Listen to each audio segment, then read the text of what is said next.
입니다. 우리가 지난 시간에 6월절 우리가 함께 보았죠. 오늘 무교절을 함께 보려고 하는데요.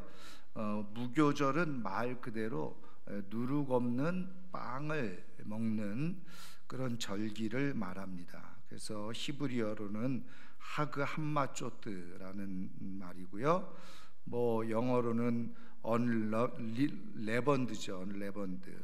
그래서 누룩이 없는, 그죠? 이스트가 없는 빵을 말하는 겁니다.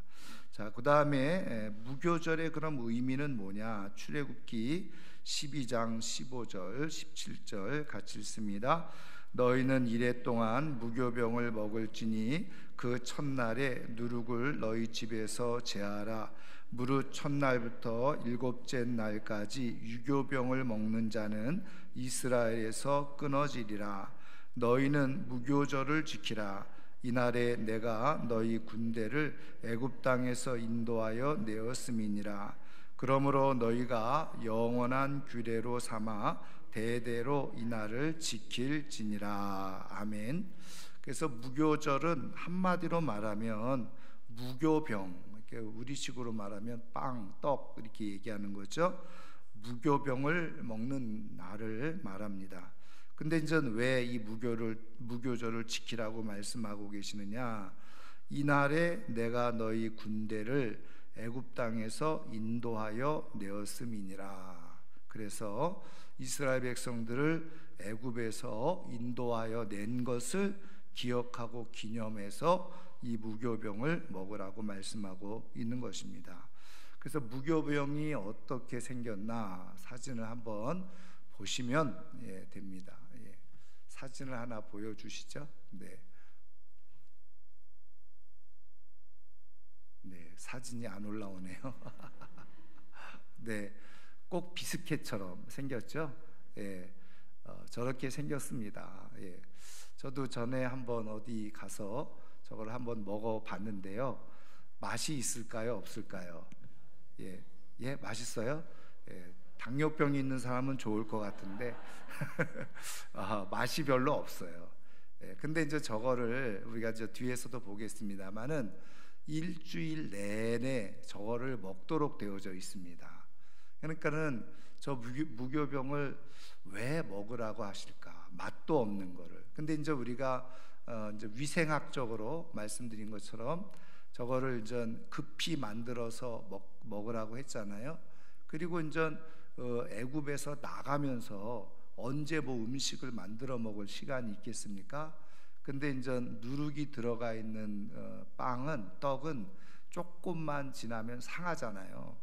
그래서 이제 그러나 저기에 들어가 있지 않은 것은 조금 장시간 그렇게 지나가도 이제 시간이 지나도 상하지 않으니까 저렇게 이제 무교병을 만들라고 말씀을 하신 것으로 이제 우리가 생각되어질 수 있는데, 그런데 이제 그것보다도 사실은 더 중요한 영적인 의미가 있다는 것을 우리가 알 수가 있습니다. 어쨌든 이 무교절은 유월절과 더불어서요, 바로 이스라엘 백성들을 애굽에서 구원해 내주신 하나님의 은혜를 기억하면서 지키는 절기가 바로 무교절이라는 겁니다. 자, 그 다음에 두 번째, 여기 출애굽기 23장 15절에도 똑같이 기록되어져 있는데 한번 읽겠습니다. 너는 무교병의 절기를 지키라. 내가 내게 명령한 대로 아비벌의 정한 때에 이레 동안 무교병을 먹을지니 이는 그 달에 내가 애굽에서 나왔음이라. 빈손으로 내 앞에 나오지 말지니라. 아멘. 자, 그런데 이 무교절, 다시 말하면 무교절의 유래라기보다는 사실은 무교병, 이렇게 다시 말하면 이 누룩 없는 빵을 먹는 것이 이때만이었느냐? 그렇지 않다는 거예요. 창세기를 읽어보면 이 무교병을 먹었다는 거죠. 자, 그래서 창세기 19장 1절부터 3절 같이 읽겠습니다. 저녁 때에 그 두 천사가 소돔에 이르니 마침 롯이 소돔 성문에 앉아 있다가 그들을 보고 일어나 영접하고 땅에 엎드려 절하며 이르되 내 주여 돌이켜 종의 집으로 들어와 발을 씻고 주무시고 일찍이 일어나 갈 길을 가소서. 그들이 이르되 아니라 우리가 거리에서 밤을 새우리라. 롯이 간청함에 그제서야 돌이켜 그 집으로 들어오는지라. 롯이 그들을 위하여 식탁을 베풀고 무교병을 구우니 그들이 먹으니라. 아멘. 여러분, 이 내용은 우리가 읽으면서 알 수 있듯이 소돔과 고모라가 멸망하기 전에 두 천사가 이 땅을 방문하게 되어지죠. 그랬을 때 이제 롯이 성문 앞에 앉아 있다가 이 낯선 이 두 천사를 발견하고는 집으로 이제 모시게 되어지는 거예요. 그래서 우리 집에 들어와서 유하시고 푹 주무시고 그리고 또 이제 갈 길을 가시라. 그랬더니 이제 두 천사가 아니다, 우리는 그냥 이 거리에서 밤을 새울 것이다. 그랬더니 롯이 간청을 했다는 거죠. 그래서 이제 이 두 천사가 돌이켜서 그 집으로 들어가게 되어졌는데, 롯이 식탁을 베풀었을 때에 무교병을 구워서 주었다는 겁니다. 왜 롯이 무교병을 구워서 드렸을까? 여러분, 좀 좋은 식탁을 잘 준비해 주려면, 맛있는 그런 빵을 구우려면 어떻게 해야 되는 거예요? 유교병 빵을 구워줘야 되죠. 구워줘야 되는 겁니다. 그리고 근데 왜 이제 무교병을? 그래서 여기 식탁을 베풀고 무교병을 굽고 그들이 먹었다. 다른 요리에 대해서는 설명을 해주고 있지는 않아요. 여러분, 우리가 알고 있는 것처럼 요 앞에 내용 중에 아브라함도 똑같이 천사가 지나가는 것을 아브라함도 영접을 하잖아요. 근데 그때는요, 이 성경 기록을 보면 아브라함이 얼마나 푸짐하게 그렇게 식탁을 배설하고 그리고 이제 대접을 했는지 성경에 자세하게 잘 살찐 그 양을 잡아가지고 그렇게 대접을 잘해 드렸다고요. 그런데 오늘 롯은 어떻게 해요? 식탁을 베풀고, 사실은 뭐 무교병만 나왔겠습니까? 그렇게 억지로 사실은 들어가지 않으려고 하는 손님을 이렇게 맞아서 드렸다고 한다면 조금 그래도 잘 차려냈을 것 아니겠어요? 그런데 성경은 왜 콕 집어가지고 다른 음식 얘기는 하나도 안 하고 무교병 얘기를 했느냐는 거죠. 여러분, 전 성경에서 하나님께서 이렇게 무엇인가를 말씀하시고 그리고 기록을 해 놓게 하셨을 때는 다 어떻게 해요? 우리가 이제 표현한 대로 이 숨은 의도가, 뜻이 다 담겨져 있는 거죠. 여러분, 이 무교병을 통해서 하나님께서 나타내시고 보이시려고 했던 것이 무엇입니까? 여러분, 우리가 그 다음에 내용을 읽어보면 알고 있듯이 소돔과 고모라가 다 멸망을 하잖아요. 멸망을 하게 될 때 이 롯과 그리고 두 딸, 물론 아내까지 같이 나오다가 아내는 뒤돌아보지 말라고 했는데 뒤돌아봐서 소금 기둥이 됐지만 어쨌든 그 롯과 두 딸이 구원을 얻잖아요. 그러니까 이 무교병이 모든 이 재난과 심판 속에서 구원을 의미하는 중요한 어떻게 해요? 상징적인 그 내용이 바로 무교병이라는 거죠. 이미 하나님은 이 무교병을 통해서 말씀하시려고 하는 의미를 그대로 전달해 주고 있는 거예요. 그래서 우리가 이제 뒤에서 보겠습니다만은 이 무교병이 결국은 누구를 상징하느냐? 예수 그리스도를 상징한다는 것을 우리는 이제 알게 되어집니다. 그래서 어쨌든 이 무교병에 담겨져 있는 중요한 메시지, 뜻은 뭐냐? 모든 재앙과 심판 중에서 구원하시고자 하시는 하나님의 뜻, 그것이 여기 무교병에 담겨져 있다는 거죠. 자, 그래서 그럼 무교절은 어떻게 지내느냐? 무교절의 규례를 살펴보면요, 출애굽기 23장 5절 6절 같이 읽습니다. 첫째 달 열 나흔 날 저녁은 여호와의 유월절이요 이달 열 닷새 날은 여호와의 무교절이니 이래 동안 너희는 무교병을 먹을 것이요. 아멘. 자, 그 다음에 민수기 28장 16절 17절 우리 한 번 더 같이 읽습니다. 첫째 달 열넷째 날은 여호와를 위하여 지킬 유월절이며 또 그 달 15째 날부터는 명절이니 이래 동안 무교병을 먹을 것이요. 아멘.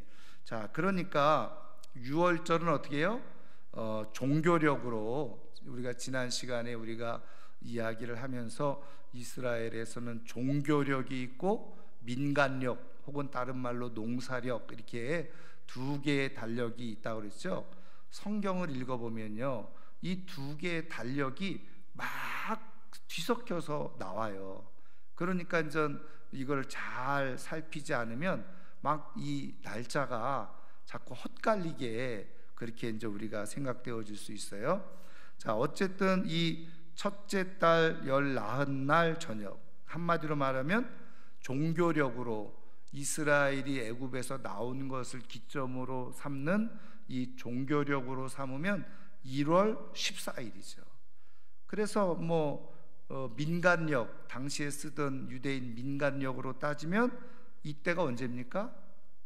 7월 달이겠죠. 정반대니까. 자, 어쨌든 네. 그래서 여러분들이 이렇게 보시면 자, 1월 14일이 유월절입니다.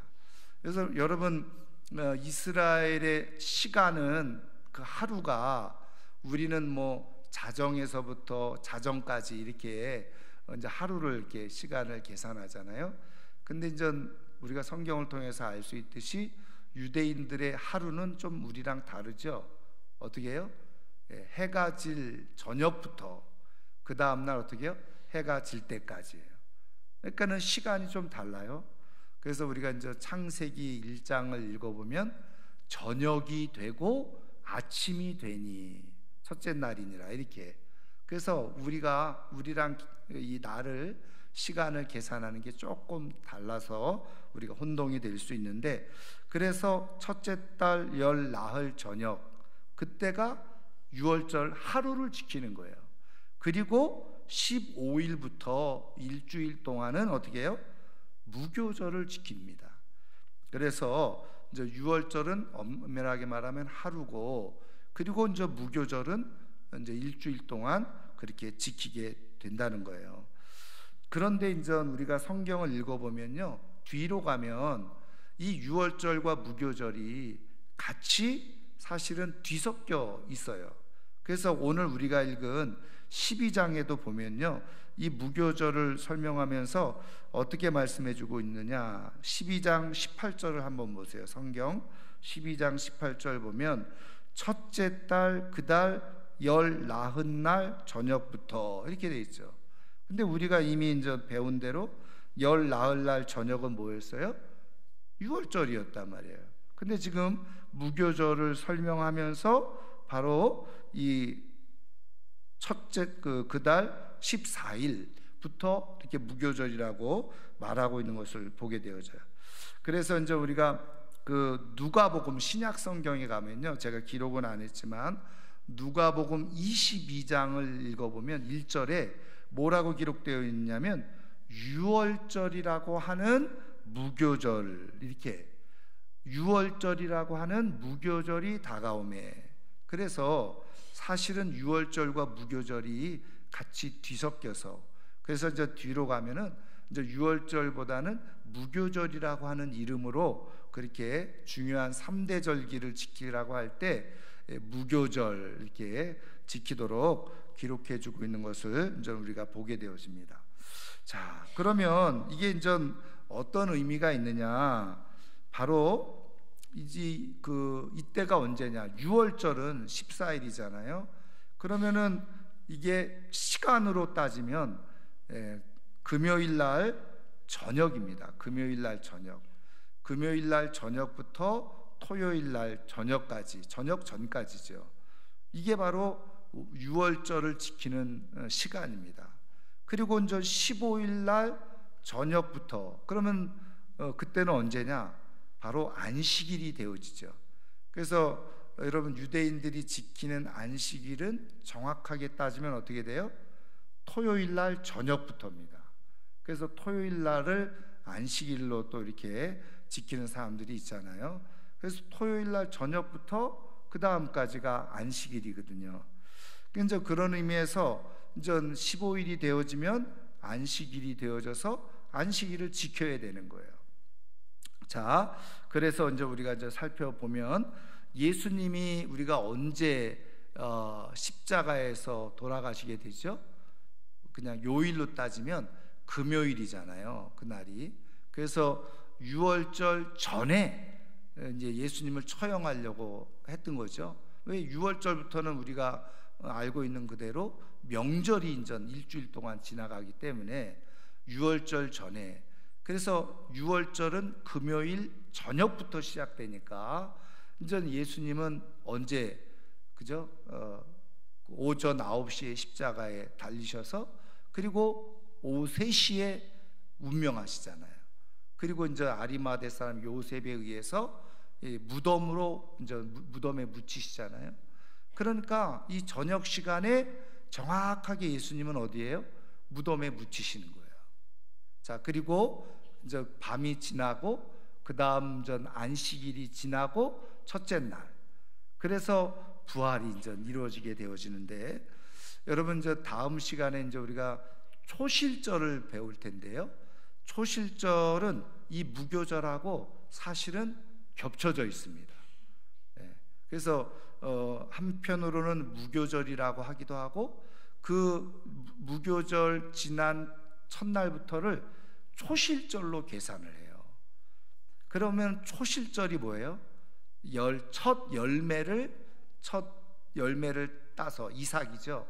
밀과 보리의 이삭을 따가지고 하나님 앞에 감사하는 그런 절기인데, 그래서 이 초실절이 이제 다음 주에 우리가 또 배우겠습니다만은 예수님의 부활과 연결되어져 있는 거예요. 자, 그래서 어쨌든 지금 예수님께서는 금요일 날 저녁, 그래서 무교절에, 유월절에, 그렇죠? 정확하게 말하면 유월절에 무덤에 들어가시는 거죠. 그리고 이제 안식일이 될 때까지 그렇게 이제는 무교절을 지키시는데 무덤에 이제 들어가 계시는 거예요. 자, 그래서 예수님은 저 뒤에서 우리가 보겠습니다만은 무교절에 담겨져 있는 의미를 예수님이 그대로 어떻게 해요? 직접 유월절과 무교절로 성취를 이루신 것을 이제 우리가 볼 수가 있죠.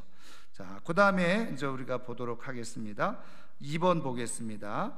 자, 출애굽기 12장 15절 그리고 19절 20절 같이 읽겠습니다. 너희는 이레 동안 무교병을 먹을지니 그 첫날에 누룩을 너희 집에서 제하라.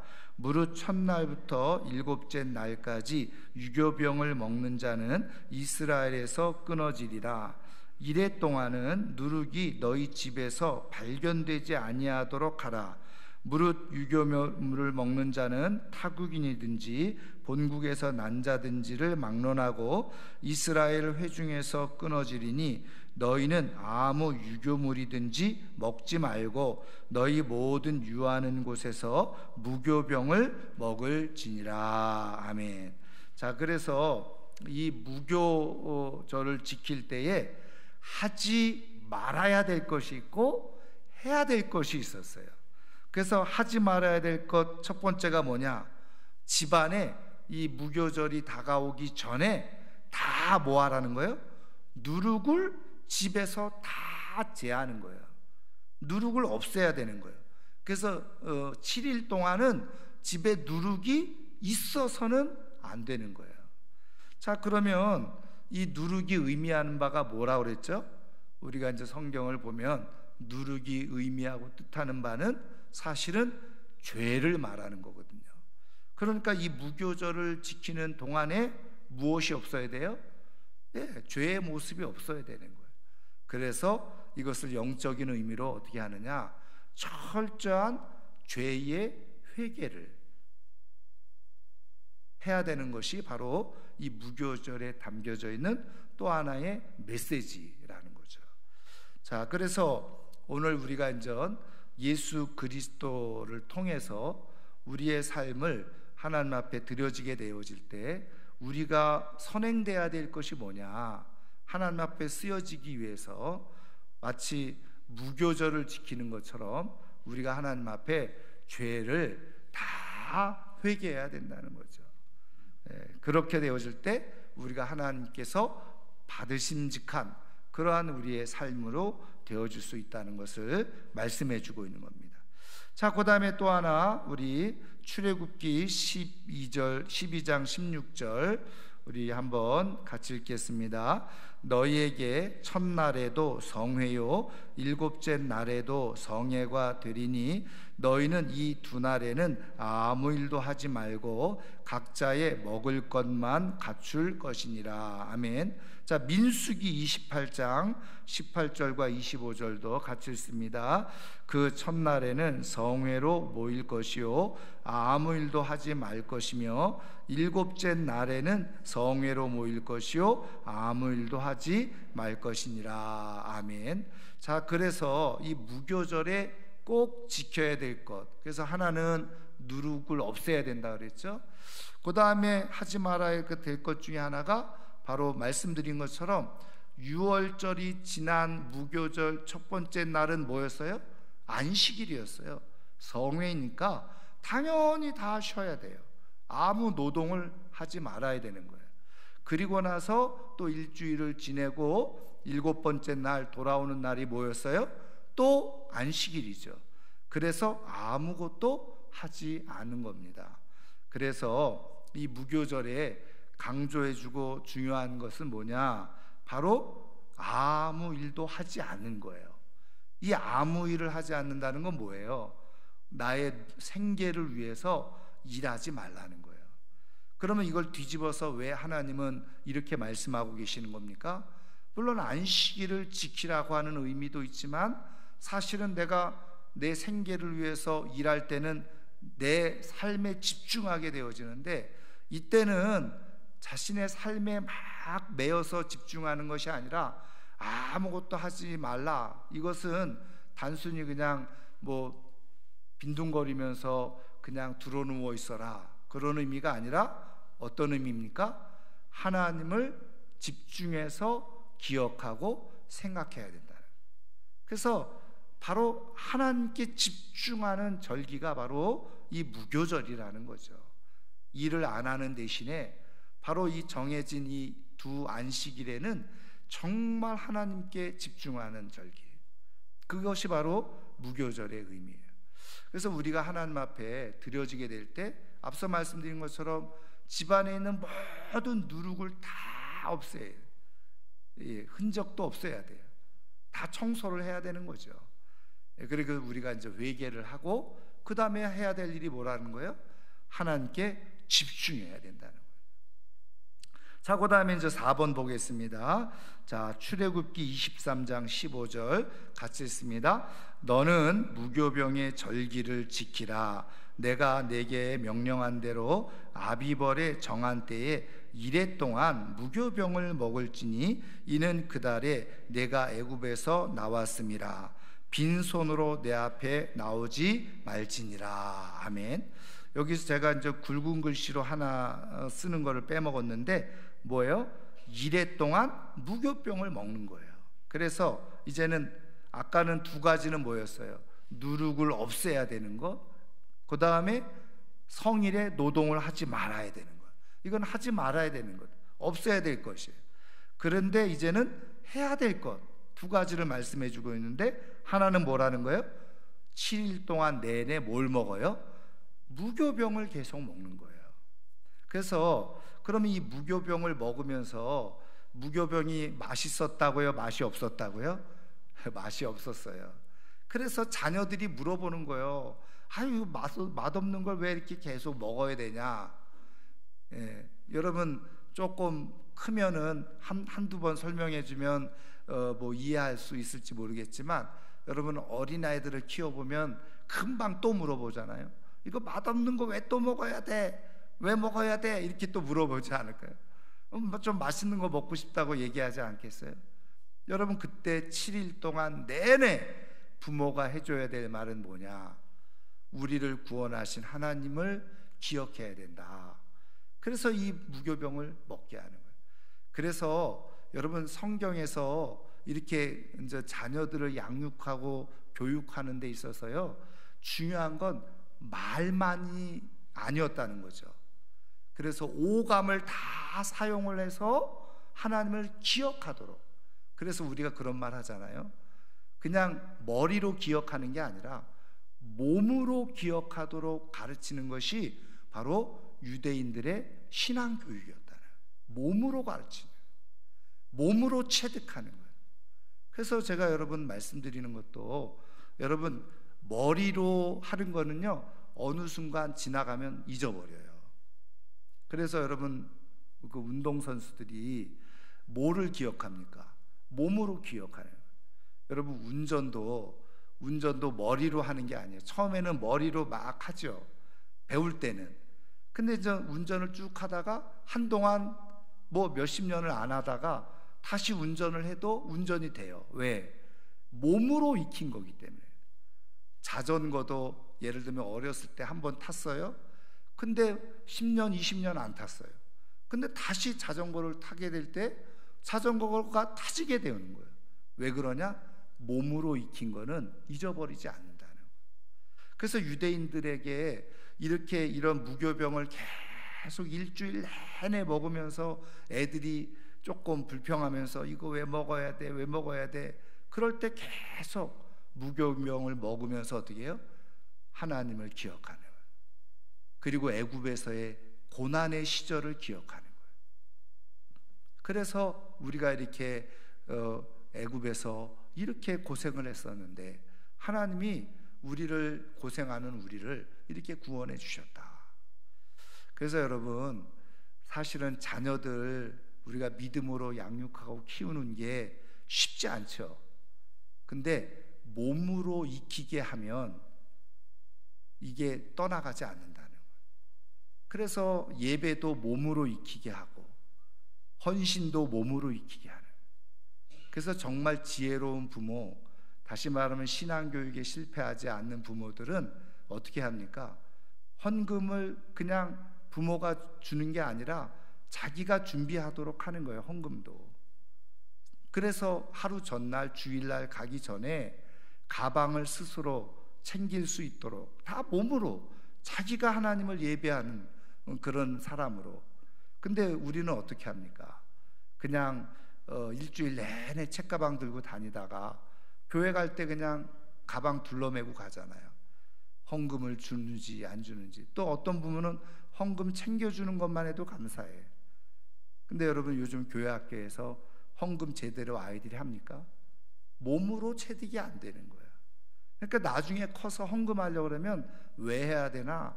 그리고 벌써 이미 돈의 노예가 되어져 가지고 헌금하는 걸 아깝게 생각하는. 그러다 보니까 어떻게 해요? 하나님과 온전하고 바른 관계가 안 되죠. 뭐 다 그런 건 아닙니다만은 늦게 신앙생활하는 사람들일수록 헌금에 갈등을 많이 해요. 왜? 훈련이 안 돼 있는 거예요. 몸에 습관이 안 돼요. 체화가 안 돼 있는 거예요. 근데 여러분, 어렸을 때부터 이렇게 그런 믿음의 가정에서, 또 부모님도 똑같죠. 그런 게 훈련이 잘 되어 있었던 부모님 밑에서 쭉 자라면 그런 게 몸으로 그냥 익혀져 있는 거예요. 그래서 수입이 생기면 먼저 그냥 자동적으로 이거는 내 게 아니야. 그리고 그거를 먼저 헌금하는 습관이 돼 있는 거예요. 그런 사람들은요, 하나도 그게 계산이 되지 않아요. 이거는 당연히 하나님 거, 하나님께 드려야 될 거. 여러분, 어린 시절부터 이게 잘 훈련되어질 때 그게 복된 인생이 되어지는 거예요. 그것뿐만 아니라 우리의 예배도 마찬가지. 그래서 여러분, 왜 일주일 내내 맛없는 무교병을 먹게 하는 겁니까? 그것을 통해서 오감으로 하나님의 은혜를 몸으로 다 기억하고 그리고 체득하게 하도록 하기 위해서. 그러니까는 무교병을 먹을 때 누구를 생각하는 거예요? 하나님을 생각하는 거예요. 하나님의 은혜를 생각하는.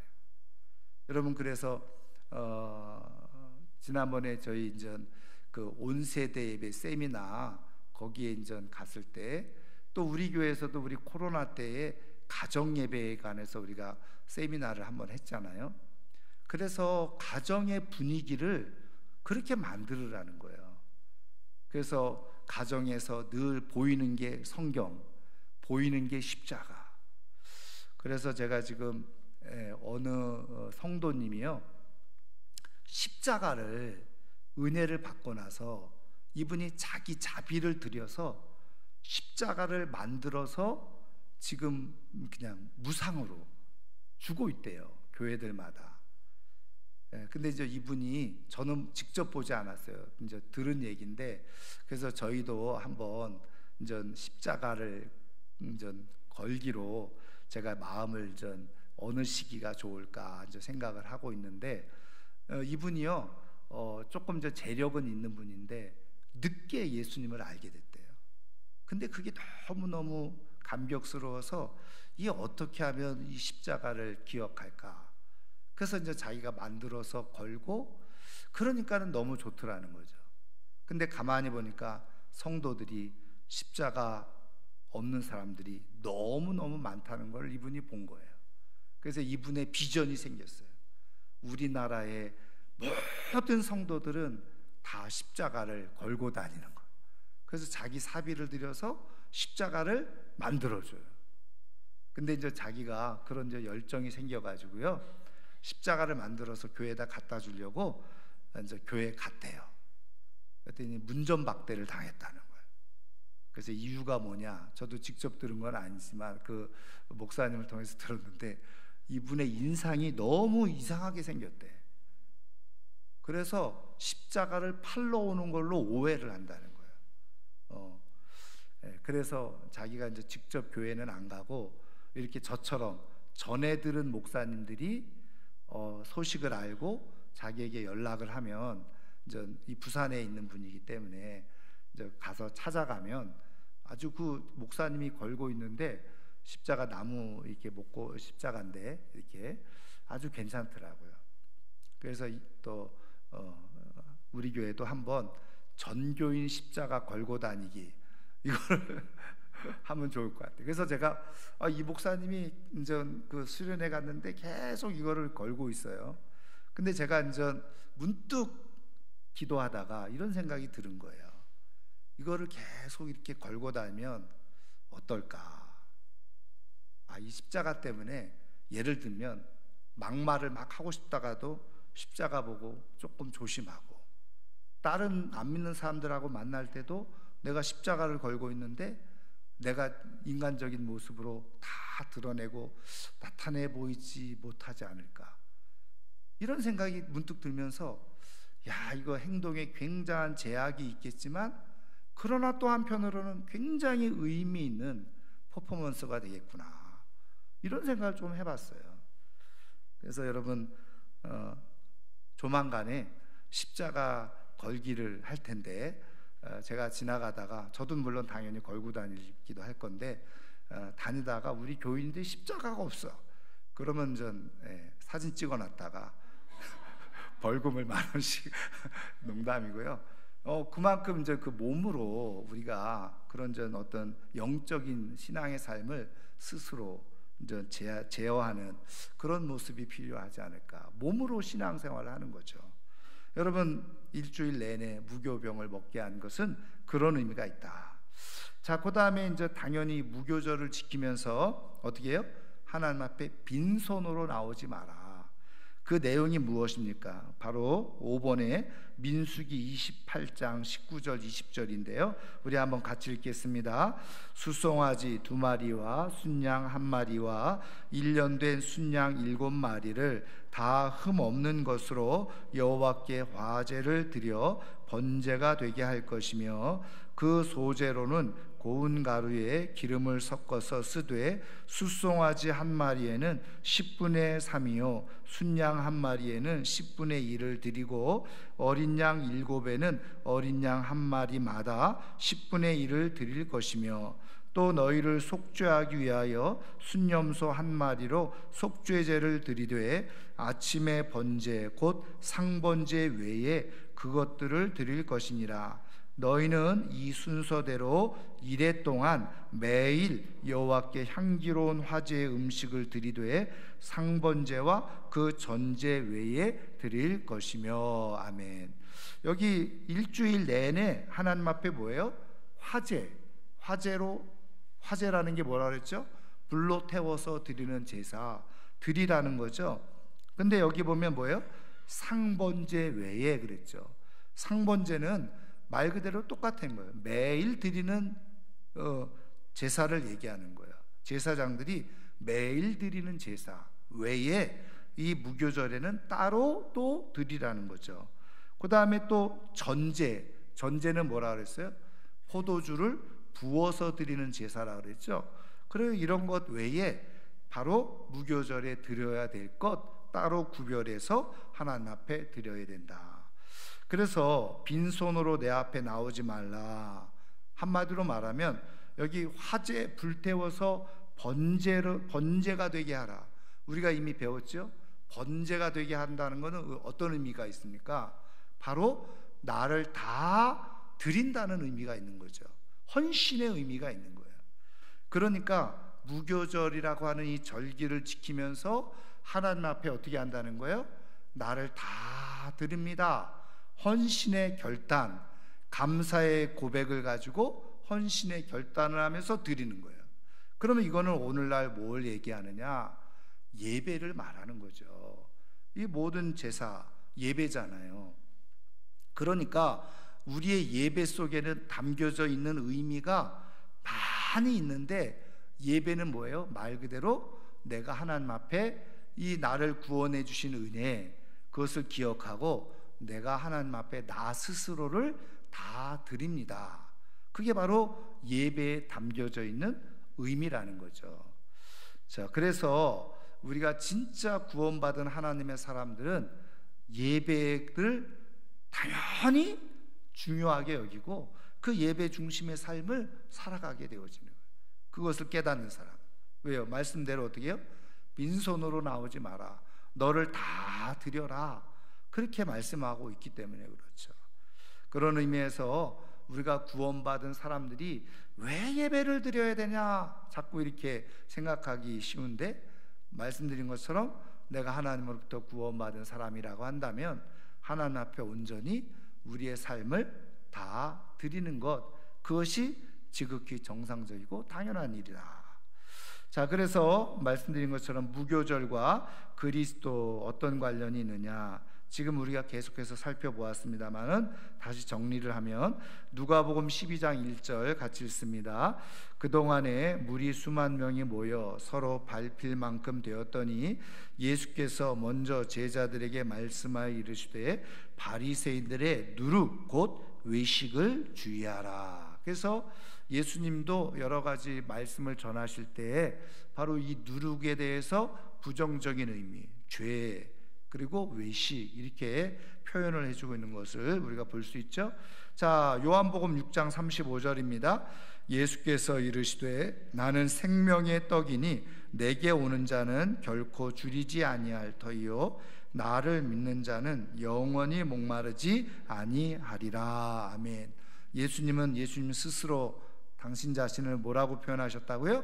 생명의 떡이다. 우리는 떡이라고 번역을 했지만 영어는 브레드죠. 생명의 빵이야. 생명의 빵. 그런데 어떻게 해요? 예수님이 생명의 빵은 어떤 빵일까요? 무교병을 말하는 거예요. 누룩이 들어있지 않은 순전한 빵. 그래서 예수님이 여기에 누룩 없는 떡으로, 누룩 없는 빵으로서 예수님이 스스로 무교병, 바로 이 무교병이 앞서 우리가 쭉 설명을 들으면서 의미하는 바가 뭐라 그랬죠? 바로 모든 하나님의 심판과 재앙으로부터 구원받은 그 상징적인 빵이 바로 이 무교병이라고 그랬어요. 그래서 죄가 없는 순전한 빵, 그것이 바로 무교병이라고 그랬죠. 그래서 예수님을 통해서 우리가 예수님이 무교병이 되신, 그래서 우리는 예수님을 영접하고 믿게 되어질 때 우리는 누룩 없고 흠 없는 그런 완전한 빵, 생명의 빵을 섭취하게 돼요. 그것이 바로 예수 그리스도를 영접하게 되어집니다. 자, 그리고 나서 어떻게 되는 거예요? 우리 앞서 우리 무교절을 지키는 규례를 살펴본 것 그대로 회개하고, 그리고 하나님을 집중하고, 그리고 하나님께서 베푸신 구원의 은혜를 기억하면서 예배의 삶을 살아가는 거예요. 그래서 오늘 우리가 무교절이라고 하는 절기를 우리는 지키지 않지만 무교절에 담겨져 있는 의미를 우리가 예수 그리스도를 통해서 우리가 깨닫고, 예수님이 무교병이시잖아요. 그래서 우리가 그 무교병을 섭취함으로 우리의 모든 심판으로부터 구원해 주신 하나님의 은혜를 기억하고, 날마다 생각하면서 회개하고 하나님께 집중하고 하나님 앞에 예배하는 삶을 살아가는 것. 그래서 오늘 우리는 이런 무교절을 계속 지키며 삶을 살아가는 것입니다. 자, 마지막으로 그래서 골로새서 2장 16절 17절 같이 읽습니다. 그러므로 먹고 마시는 것과 절기나 초하루나 안식일을 이유로 누구든지 너희를 비판하지 못하게 하라. 이것들은 장래일의 그림자이나 몸은 그리스도의 것이니라. 아멘. 구약 성경에서 먹고 마시는 것, 절기, 초하루, 안식일, 이런 모든 것들은 뭐라는 거예요? 장래일의 그림자로, 다시 말하면 구약에 이렇게 나타났던 절기, 이게 앞으로 만들어질 일의 그림자였다는 거예요. 그림자였다는 건 뭐가 있다는 거예요? 본체가 있다는 거죠. 그러면 본체는 바로 무엇이냐? 오늘 말씀에 나와 있는 것처럼 그리스도라는 거예요. 그래서 이 무교절, 이제 우리가 초실절, 이런 것도 다 어떻게 해요? 구약 성경은 그림자인데 그거는 뭘 지금 얘기하려고 하느냐? 예수 그리스도를 얘기하려고 한다는 거예요. 여러분, 이 무교절을 통해서 하나님께서 우리 이스라엘을 구원해 주신 은혜, 모든 고난과 재앙으로부터 구원해 주신 것을 기억하고 지키는 것, 그것이 바로 무교절인데, 바로 오늘 우리는 예수 그리스도를 통해서 우리를 구원하신, 그래서 친히 무교병이 되신 예수님을 우리가 다 마음에 모시고 하나님 앞에 예배하면서 삶을 살아가는 것, 이것이 바로 무교절의 절기를 지키는 것이에요. 여러분, 우리가 다 이 믿음을 가지고 다시 예수 그리스도를 통해서 우리를 위해서 이루신 그 하나님의 구원의 은혜를 감사하면서 살아갈 수 있는 우리 모두가 되기를 주님의 이름으로 축원합니다. 자, 이 시간 우리 무교절에 담겨져 있는 의미를 생각하면서